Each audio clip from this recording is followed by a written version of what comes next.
Hey, salut tout le monde, bienvenue dans la planque à Max pour le podcast numéro 2, encore une fois à l'extérieur.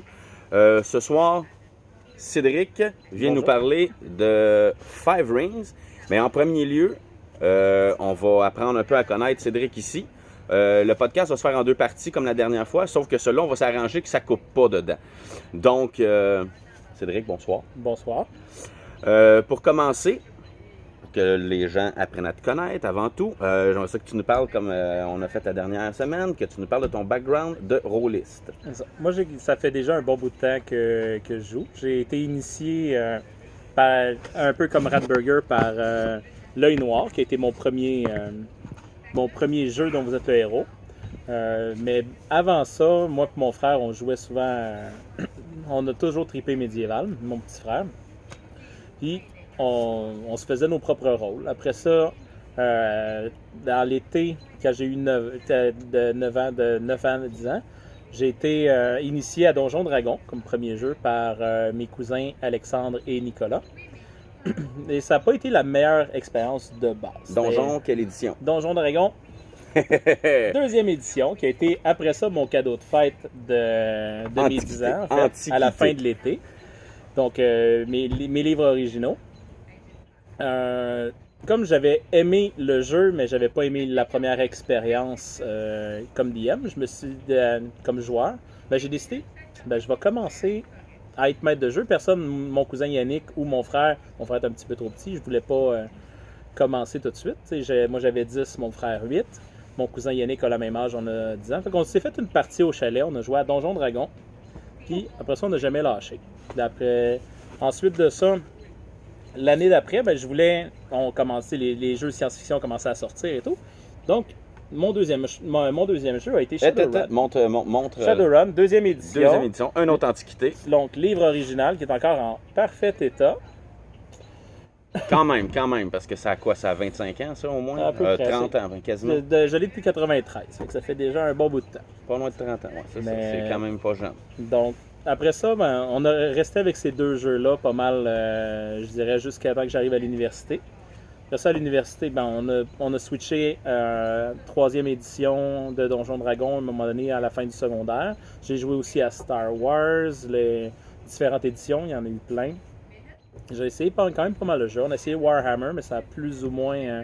le jeu de table? Le jeu de rôle? Le jeu de rôle. Okay. On avait essayé, on avait fait des personnages, on n'avait pas trop compris. On était encore jeunes, première édition. Ouais, il est assez complexe le jeu, celui-là. Après ça, plus tard, j'ai réessayé la version de Fantasy Flight qui est sortie, ça fait quelques années. Mais moi, j'avais beaucoup la curse de la troisième game. Donc, on faisait des personnages, on jouait 2-3 games. Après ça, on arrêtait. Fini. Fait que c'est pas mal ça. À l'université, là, j'ai été membre du club de jeux de rôle. On passait pas mal tout le temps nos soirées là-bas avec un de mes amis, Danny Lemire.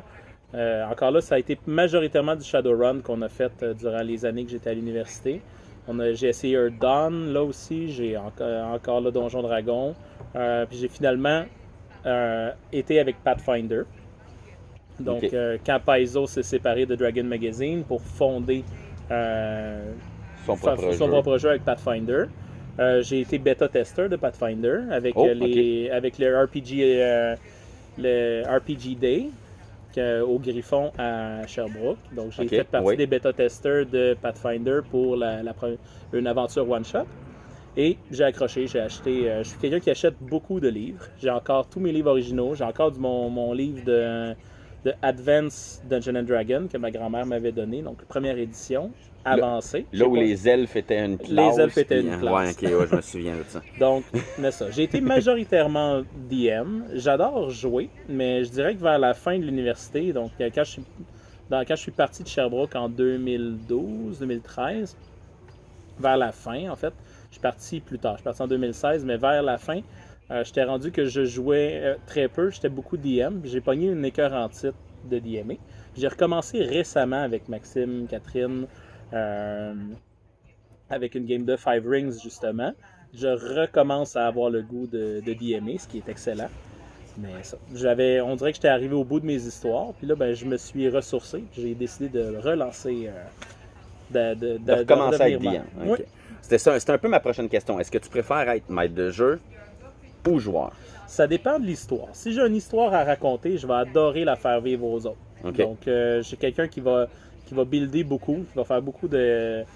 pour les NPC ou les choses comme ça, de vraiment, chacun a leur agenda, qu'on joue à peu importe le rôle, même si Donjon Dragon, normalement, se porte moins au roleplay. Je suis quelqu'un qui adore faire vivre l'histoire et non pas juste... on fait le donjon, on ouvre la porte, on ramasse le trésor, on s'équipe plus fort, on devient meilleur. Puis si on veut faire un jet de diplomatie, on fait un jet de dés. J'aime mieux que parle-le, je vais te Dis donner... ce que tu as à dire, puis on verra. On verra si tu manques ta shot royalement, mais que tu as plus 20 à ta diplomatie. On va te faire un jet. Je vais te faire faire un jet, ça va peut-être passer pareil. Mais au moins, on est ici pour jouer un rôle et non pas pour un... si on veut rouler à des jeux de dés, on va jouer à Warhammer Quest ou on va jouer à Hero Quest ou des jeux comme ça. Un jeu de table. Un jeu de table. Un jeu de rôle, faut vivre l'histoire, faut vivre le personnage. Donc j'adore être joueur aussi. Ça dépend de l'histoire. Je suis quelqu'un qui va être prêt à essayer à peu près n'importe quel jeu. Mais si l'histoire me convient pas, ben je vais partir. Parce que je préfère que tout le monde ait du fun autour de la table plutôt que ça soit comme si j'embarque pas, ben je préfère me retirer pour que tout le monde ait du fun plutôt que de drag it down. C'est pas mal ça. Côté joueur, DM, ça dépend. J'ai 50-50, je dirais. J'aime autant jouer que DMer. OK. Fait que ton premier jeu, on en a parlé tantôt, Donjon Dragon 2e édition. Non, l'œil noir. Oui, l'œil noir. Après ça, Donjon. Mais le premier jeu que j'ai DMé, ça a été Donjon Dragon. Et mes parents voulaient être très... mon frère était plus petit. Donc, mes parents m'ont accompagné dans mon périple. Mes premiers joueurs ont été ma mère et mon père. Oh! Ça n'a pas été très concluant, mais ils voulaient vraiment me faire plaisir et je leur en remercie. Ils ont fait vivre mon imagination. Ça m'a permis de continuer. Mais... Juste un petit parallèle. Nous autres, ici, une shot, on a fait jouer le père à un de mes chums de gars. Puis c'était sa première game. Il connaissait pas ça. Il nous voyait jouer dans la cuisine, puis il était dans le salon, puis... Finalement, il a fait « je vais essayer avec vous autres. » Puis à un moment donné, on commence, on joue, puis là, OK, il y a un combat. Il fait « OK, qu'est-ce que je fais? » Lance les dés. Il a pogné les dés, je colle sur le bout de ses bras dans le salon. Fait que ça a fait « Ah, c'est que la soirée va être longue. » Ah, mais finalement, ça finit par bien marcher, il s'est bien rattrapé. Ça devait être épique. Ah, c'est qu'on a ri. Calice, quel père à Simon, c'était drôle. Mais en tout cas, on continue. Ton jeu préféré? Mon jeu préféré... Moi, je suis un fan de médiéval fantastique. Mon jeu préféré reste... C'est très proche, par exemple, parce que c'est Pathfinder. Parce que j'adore... Ce que j'aime le plus, c'est faire des concepts dans Pathfinder avec toutes les feats, les dons que tu peux faire. Puis avec quand ils ont rajouté les règles pour les backgrounds, ça permet de faire vraiment un concept qui est vraiment intéressant dans le médiéval fantastique, qui te différencie d'un autre. C'est sûr que si tu veux min-maxer, il y a plein de moyens de le faire. Mais j'aime mieux faire un personnage qui va être conceptuel. C'est vraiment avec ça que j'ai les edge, les bonus et les flancs. Il n'y en a pas beaucoup dans Pathfinder, mais c'est j'ai appris à en développer, à créer vraiment, à vivre le personnage. Mais c'est vraiment avec Pathfinder que j'aime bien. Sinon, le deuxième très très proche, c'est Shadowrun, qui était mes jeux préférés. Et de plus en plus, c'est Five Rings, qui devient qui gagne en popularité dans mon cœur, exactement. Pathfinder, Donjon Dragon. Pathfinder. C'est quoi la grosse différence? Parce que moi, honnêtement, je la connais pas. Pathfinder, j'ai jamais joué. Donjon Dragon, j'ai pogné un écœurant petit aigu. OK. Je dirais que la différence entre Donjon Dragon et Pathfinder, c'est qu'on dirait que Donjon est plus grand public. C'est les elfes, la magie, les nains et tout. Pathfinder, on est plus proche du sword and sorcery au lieu d'être du high fantasy comme donjon, le dragon et tout.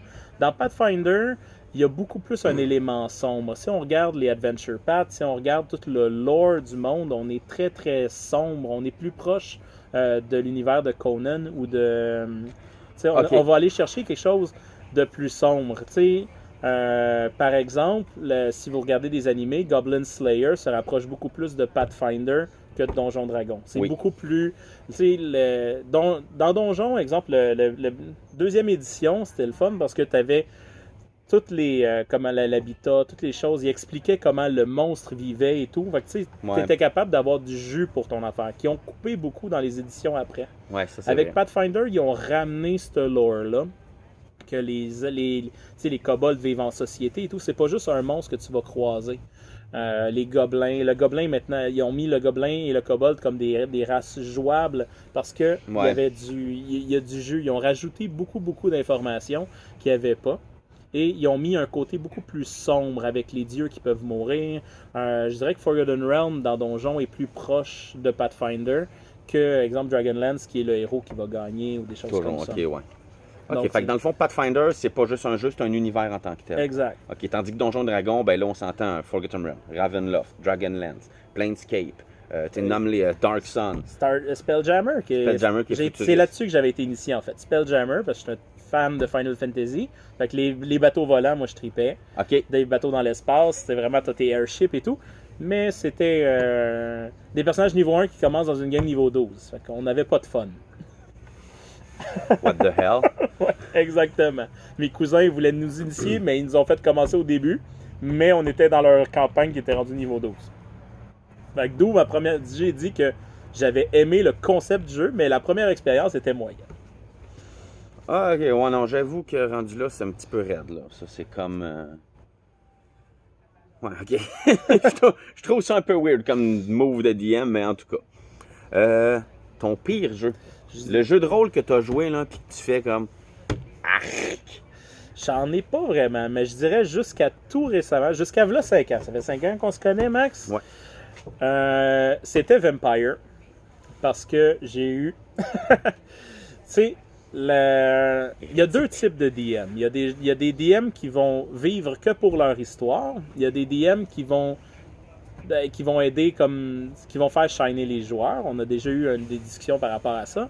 Mais les 3 DM qui m'avaient initié à Vampire, c'était un scénario préétabli qui avançait toujours en ligne droite. Okay. Donc il y avait juste... Si on faisait quelque chose où on essayait de faire un mouvement qui était en dehors de ce qui avait été prévu par le maître de jeu, on se faisait ramener comme dans une montagne russe. Dans la ligne directrice. Exact. Par exemple, j'avais joué, on commençait, on était des humains. Un des choses, on jouait au Dark Age à l'époque de l'Empire romain. Je t'arrête, c'est même avant le Dark Age. Avant le Dark Age. Le Dark Age part à peu près en 800-900. Dave? Oui. Le Dark Age commence en quelle année? 800-900? Ça dépend, là. On parle-tu des War of the Prince, là? Ouais, parce que c'est là que le Dark Age commence. Le Dark Age commence un peu avant, là, mais je te dirais que le Dark Age, là, c'est tout de suite après la chute de l'Empire romain. OK, bon.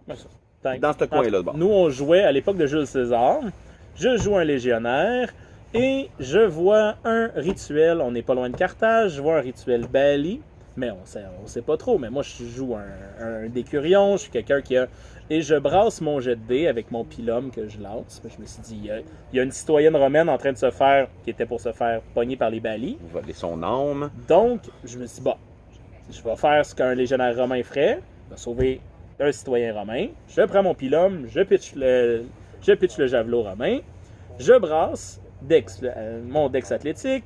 Que des succès. Je brasse les dommages. Que des succès. Je fais 8 de dégâts dans la balie. Et la DM brasse son jet devant nous. On n'avait pas d'écran. Échec critique. Et non. elle a pris le pilum. Puis elle l'a arraché. Donc, parce que c'était son gros méchant de quest. Et je l'aurais one-shoté avant que la quest commence. Donc, OK, ouais, je vois ça. Fait que ça va être OK. Puis on s'est rendu compte que peu importe ce qu'on faisait dans le story, ben on se ramenait tout le temps à la même place. Un peu comme qu'on jasait l'autre fois, justement, avec Alex, qu'on disait qu'il y a des maîtres de jeu qui... Ah ben, je vais faire ça. Non, tu peux pas. Je vais faire ça. Non, tu peux pas. Fait que c'était les expériences que j'avais eues. Donc, malheureusement, ça c'est un des DM, mais les 2 autres DM étaient assez linéaires avec leur histoire. C'est comme si vous voulez si tu veux nous raconter un film, ben on va l'écouter, mais on jouera pas dedans. C'est ça la petite affaire. T'as l'impression d'écouter une série à choix multiples, mais qu'il y en a 2 choix multiples. T'sais, c'est oui ou c'est peut-être. Exact. Tandis qu'avec Max, j'ai découvert ce qui était vraiment Vampire. Donc vraiment un jeu que le roleplay est vraiment plus important que juste une parole que tu dis de travers peut te mettre salement dans la marde. Puis il faut que tu l'assumes parce que au pire, ça t'arrivera pas là, la conséquence. Tu peux l'avoir dans 50 ans, c'est pas grave, on est éternel. Ah, t'as le temps de penser à ta vengeance. Oui. C'est pas mal, je dirais que, en tant que tel, sinon, j'ai pas mal essayé tous les jeux. Je dirais que celui que j'aime peut-être le moins, c'est Cthulhu, mais je l'adore comme one-shot. Mais je ferais pas une campagne de Cthulhu. Ça, je suis d'accord. Je suis zéro un fan de Cthulhu. C'est horreur grotesque, monstrueuse. C'est vraiment pas ma tasse de thé.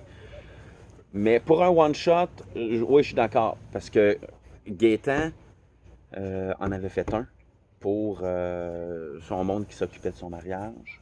Puis il nous a fait un petit live de Cthulhu. OK. Puis écoute, c'était un petit 3 heures, mais ça avait vraiment... Ça, j'avais trippé. Déjà là, c'est en LARP. Ouais. Moi, j'adore ça. Ouais. Cthulhu en LARP, je l'ai fait 2 et c'était malade. Pour vrai, ça, j'avais vraiment aimé ça. Mais sur table, c'est que j'aime pas le système de pourcentage. Ça me purge. Ben, les moi, systèmes j'étais de bon parce que je pourcentage. roule pas haut. Fait que ça, d'habitude, Ah. c'était payant pour moi. Il y a ça. Puis un autre affaire, un autre style de setting que normalement, je suis pas vraiment un fan. Je m'excuse de dire ça, parce que c'est de ça qu'on va parler à soir. Le féodal japonais. C'est pas un univers qui m'anime, mais qui m'attire, mais vraiment pas. Mais à soir, tu viens nous parler de... Legends of the Five Rings, qui est ici.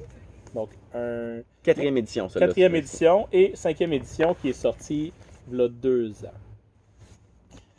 Fait que tu viens nous parler de ça ici ce soir. Yes. Qu'est-ce qui t'a fait accrocher à cet univers-là en particulier? Ce qui est le fun de Five Rings, c'est vraiment au niveau de